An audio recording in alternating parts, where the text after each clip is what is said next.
No, he didn't come on 8:30. What's going on, y'all? Troy Rawlings here. Welcome to Troy Rawlings Live. I call it TRL sometimes, even though there used to be a TRL, right? So that's live. Troy Rawlings Live. What's up? This is the morning edition. And as you know, if you've been tuning in any of the month of June, in the morning when I pop on live and the replays on YouTube and LinkedIn and Facebook and here, I'm talking about love.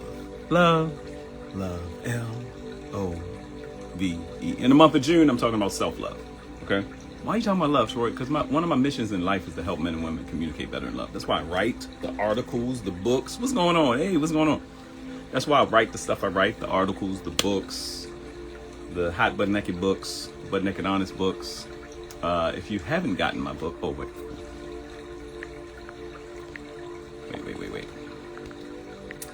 Welcome everybody. So,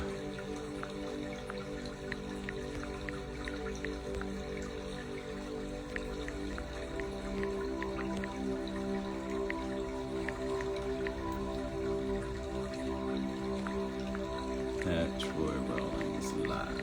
What's going on? This is a quickie. We're doing a morning quickie. Okay? I'm not going to be with you long. Usually I try to do like an hour and do an hour plus. I'm going to do a quickie because I didn't do yesterday. My schedule's been getting a little crazy. But I promise you at least 5 days a week, I'm going to be giving you a live on the topic of love.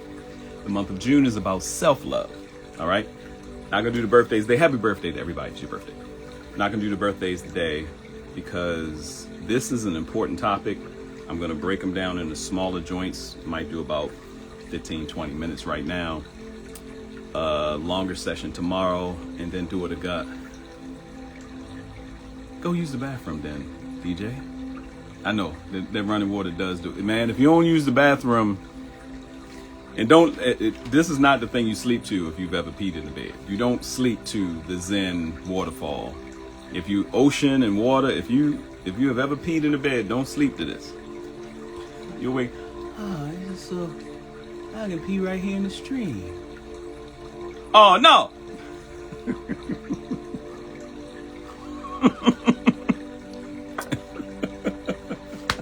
Come on, man. I'm trying to be serious. No, I'm not. I'm never trying to be serious. All right. Like I said, and you've seen this topic, you've seen the topic, you know it. I'm going to talk about healing from a broken heart. We're even going to get into how long it takes, which, let me say this at the beginning. There is no timeline.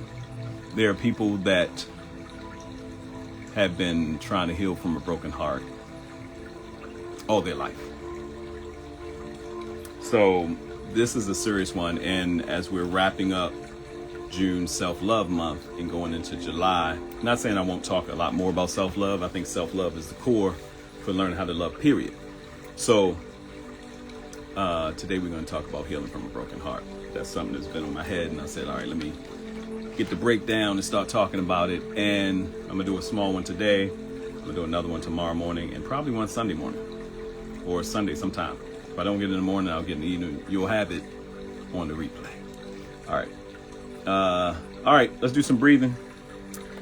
Not necessarily breath work, but breathing. Get your morning started. Y'all probably up and at 'em already. I've been up for a minute too.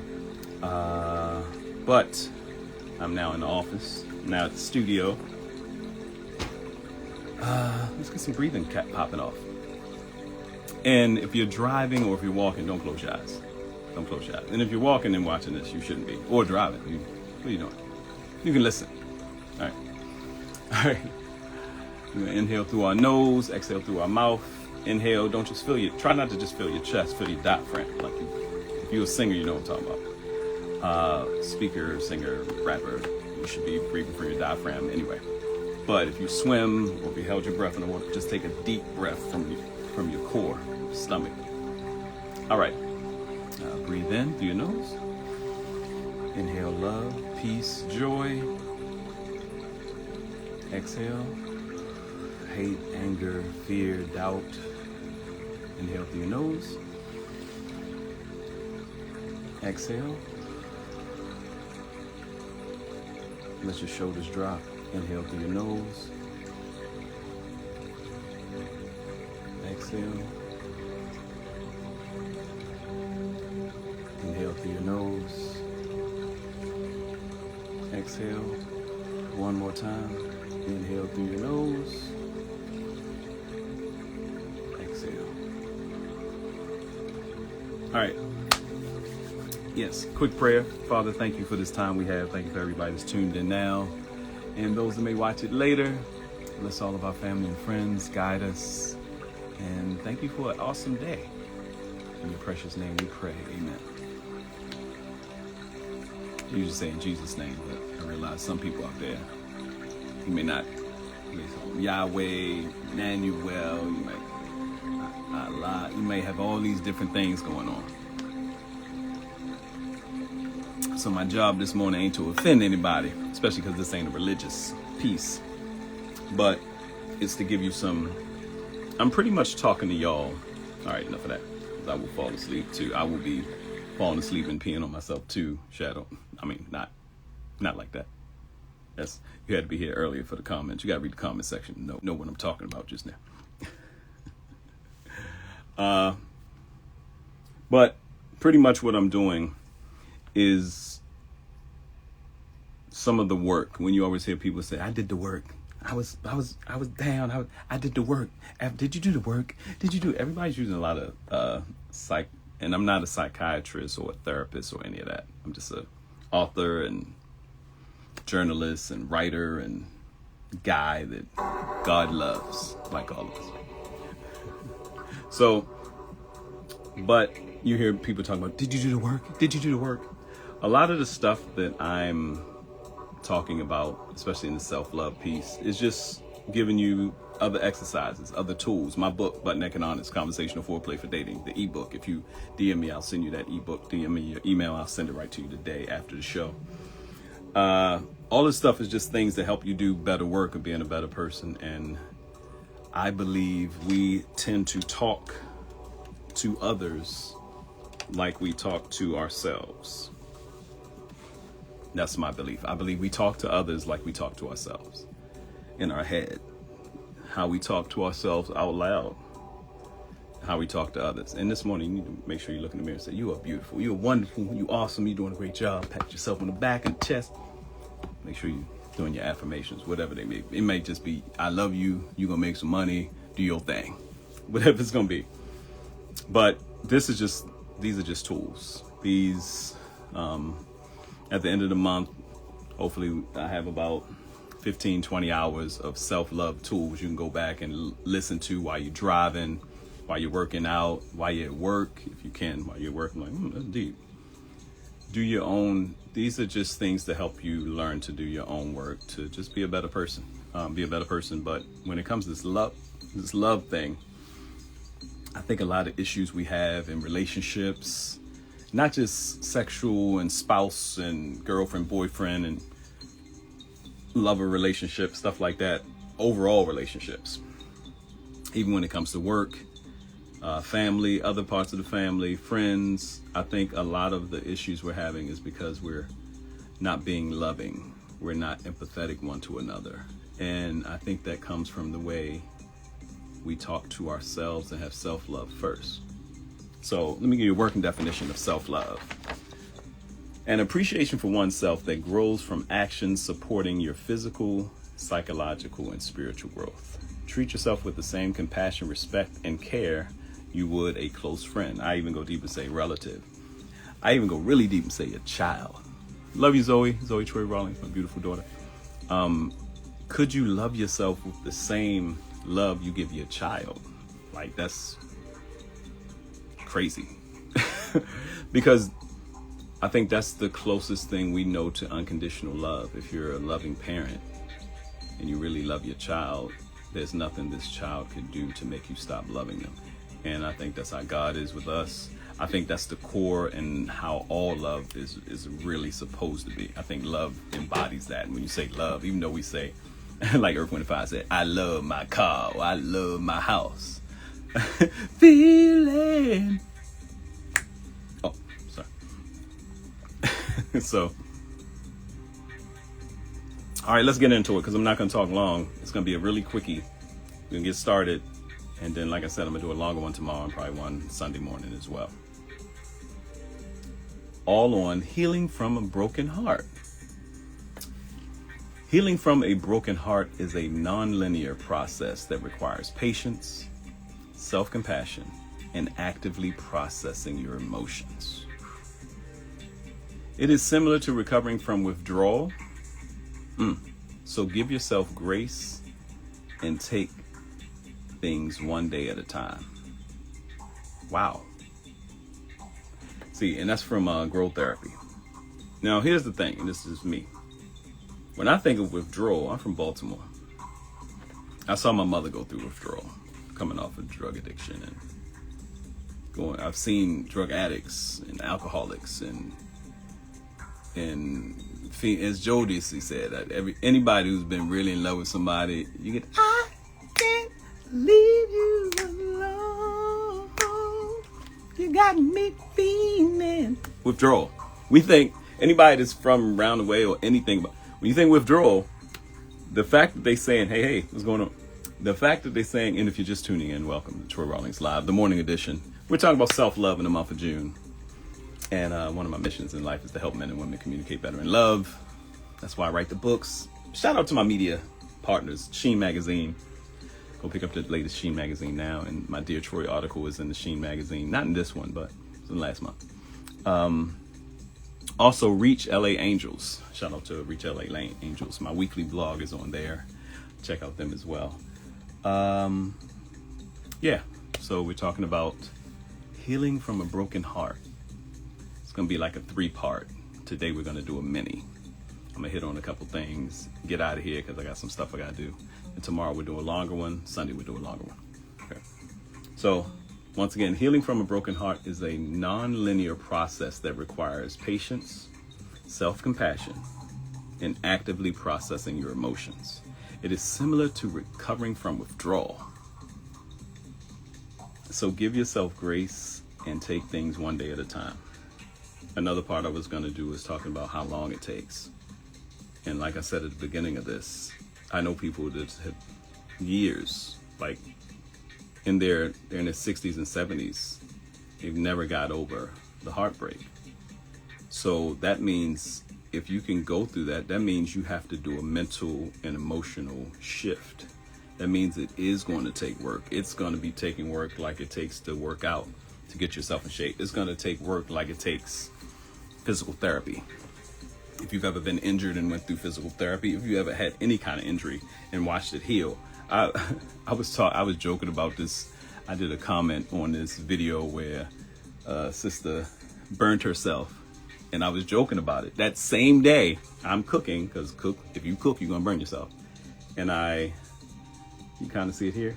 This was black. It was welded, and burns are kind of, I can have a scar or something and it heals, or you ever have scars on your body? Oh, I remember.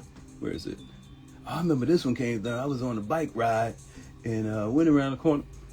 And this one right here, this is more recent because I can feel this another scab forming, then another scab forming. And then if you peel it too quick, you got to wait because it won't heal as even. So you got another scab form, another scab form. It takes injuries years to... It takes injuries on cuts and bruises a while to heal. But you can have the scar. This is from my childhood. I'm 51. I don't even know if I was 11. That means this is more than 40 years old. But the scar is there. And usually you can go back and remember where the scar came from.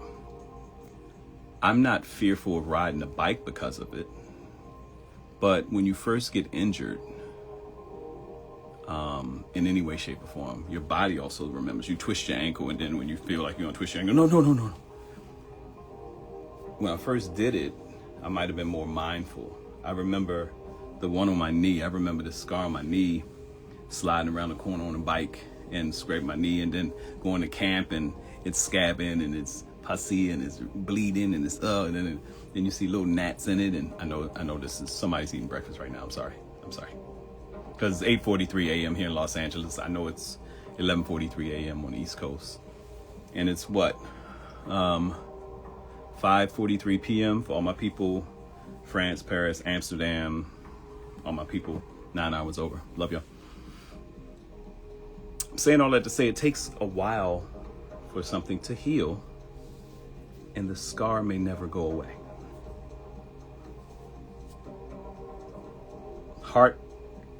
Being heartbroken could take a while to heal, and the scar never goes away.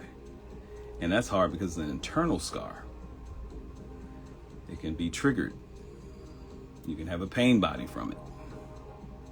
So, giving yourself grace. This is a big part of self-love. I'm glad we did the things before this, and this is what was dropped in my heart and my spirit to talk about now as we close out the month.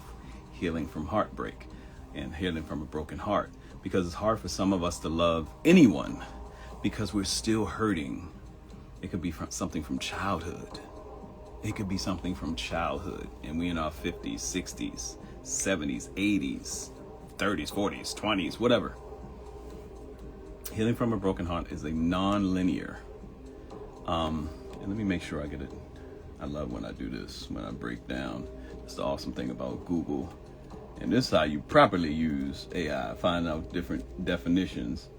I could talk to him so nonlinear describes things that do not progress in a straight line, are not directly proportional, or do not follow a sequential, predictable pattern. So when it says it's nonlinear, when it says healing from a broken heart is nonlinear, it's a nonlinear process. It's in growth therapy, did this definition, good one.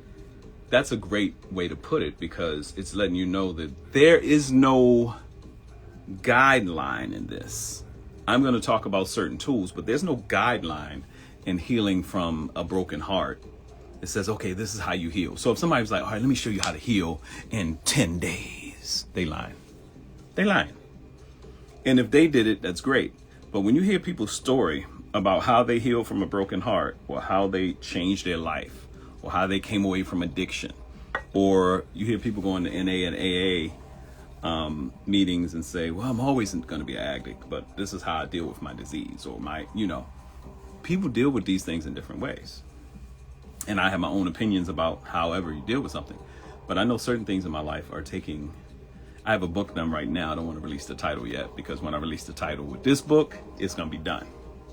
And that's one of the reasons I'm going on this love journey as well, because it's prompting me to write more. I love writing. I love writing in the in the way you love non-human things. Non-spiritual things. I love writing. Writing is one of my favorite pastimes. People are like, Troy, what do? You do this, you do that, you do this. At my core, at my real core, and I realize this, I am a writer and a teacher. I love doing comedy. I love hosting events. I love all this stuff, but that's at my core. You look amazing. Get y'all mirrors together. Give yourself some props. I love you. You're doing good. You're doing a great job. Y'all think I'm joking about that. You got to do that on a regular basis. Okay. I love the fact that this says non-linear, because once again, there is no direct formula. And then there's a book that became a movie. I saw the movie. I didn't read the book. Eat, Pray, Love. It was a sensation. But pretty much the theme of the movie, and I'm doing the Troy Rawlings paraphrase. Theme of the movie is this lady woke up one day. I believe she had kids too. Had a family life, this, that, and other. According to the book, she didn't have an affair or anything initially, or she didn't have any. She just woke up one day and said, I can't do this no more. And pretty much, I don't know if she traveled before that, packed up her whole life and left, went away. It became a very romanticized movie, but the book became a bestseller. And I think it became a bestseller mainly, not just a good story, but how many people feel like when they're stuck or they've been broken hearted, they just want to get away from everything immediately, just change everything, do this work. Now, we don't know how long that took or how long that takes, but I think it's key for you to know if you're looking to heal from a broken heart, or if you thought you healed and you keep having these issues, or if you, why do I keep dating the same women? Why do I keep dating the same men? Why do I find myself in the same situation? And those are different patterns. But have you dealt with the real heartbreak that took you back? Like, I thought I was going to be, and I'm not just talking about relationship stuff. Some of us had a heartbreak from losing a job. Broken hearted, just crushed. That was my career. That was my life. That's what I'm about. Some of us, our children transitioned to the next phase, or we felt like we were done wrong by somebody, and it broke our heart. I can't believe they did this to me. And we never heal from it. I wish I remember this guy's name. It was at Media City Church here in Burbank. And I never forgot. The guy was he was a Christian. I don't know if he's a pastor, but he was also a psychiatrist. And psychiatrist and a therapist, but he was great. And he did this put the thing on the screen, and he's like creating a false self. I'm gonna paraphrase it. I'm not gonna get it all right. But it talked about how there was a cycle. You get hurt, and then you say, I'm never going to be hurt that way again. And you start putting up really stringent boundaries and stuff, and start creating this different person because you don't want to be hurt that way again. And that's how it builds into creating a false self. It's not talking about boundaries that are healthy and things like that. It's talking about really just changing everything, and you're like, who are you? Why are you like this? And you ever see the movie Boomerang? And at the end, Eddie Murphy's like, why you act like this? You act like what? Halle Berry's like, act like what? Now you gotta go back and watch Boomerang. It's my favorite romantic comedy. I got a bunch of romantic comedies that I love. Act like what? He was like, oh, stiff and stuff. He's like, I quit my job because, did I ask you to quit your job? She was just hard. She was a businesswoman. She had the look and everything. And supposedly all that came from her change because of heartbreak. Now, sometimes we have to do the things we have to do to survive it. Sometimes you have to survive it. Look, there's been people that passed away, and I'll do a deep dive probably on part 3. I'm going to do probably a deep dive, or part 2 even, on, because some of you may have heard older couples that have been together for 50 years, 40 years, 30 years. And one of them passed away, and not long after the other one passes away. Some of y'all love The Notebook. Oh, y'all love the, spoiler alert. If you haven't seen Notebook yet, spoiler alert. Some of y'all love The Notebook. And this guy was so in love with this woman through all her stuff, ups and downs, life, And when she passed away, he was there. And he passed away with her. It's like, oh, like he couldn't live without her. Stop that. I'm not saying stop that for the married couple. It is what it is. But somebody out there like, I can't live without them. You 25. Get some therapy.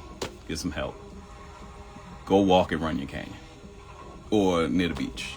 Or do some Eat, Pray, Love. Get out of the country. People say, ain't nobody here. Ain't no good men in Los Angeles. All of Los Angeles? Ain't no good men in all of Los Angeles? You dated all the men in all of Los Angeles? You've dated the greater Los Angeles County and city area? Ain't no good men out here. In all the world? The whole world? Baby. Travel. Go to Paris. Go to Africa. Go to Cape Town. Go to Seattle. Las Vegas. Montana.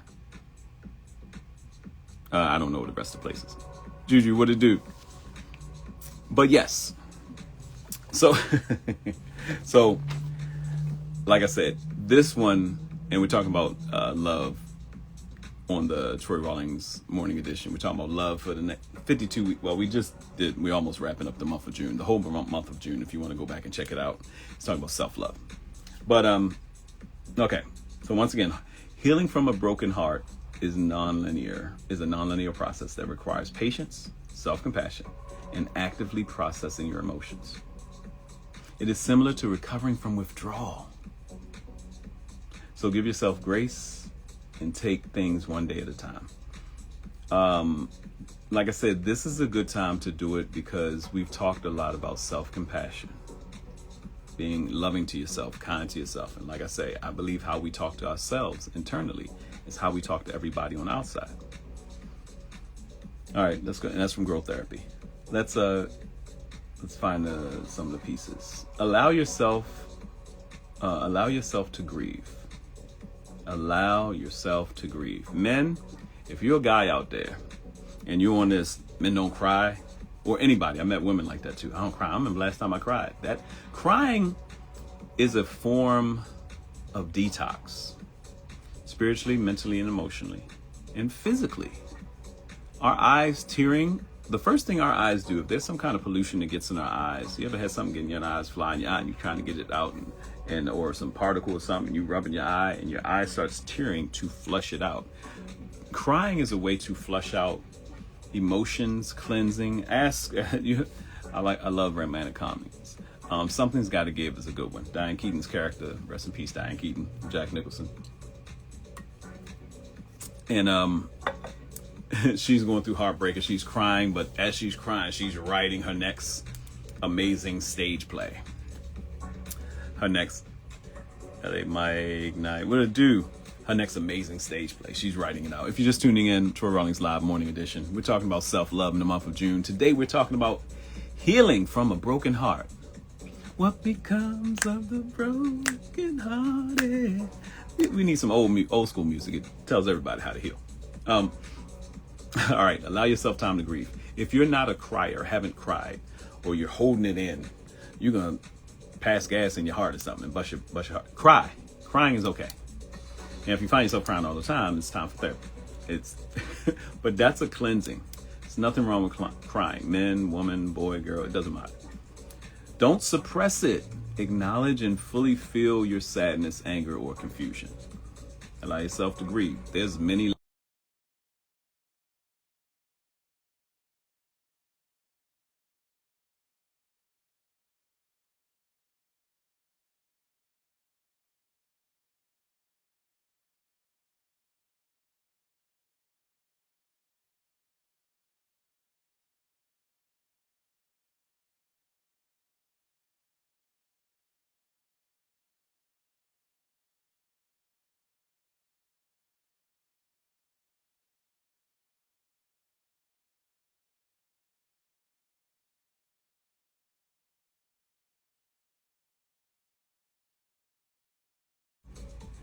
Can y'all hear me? Is the volume still gone?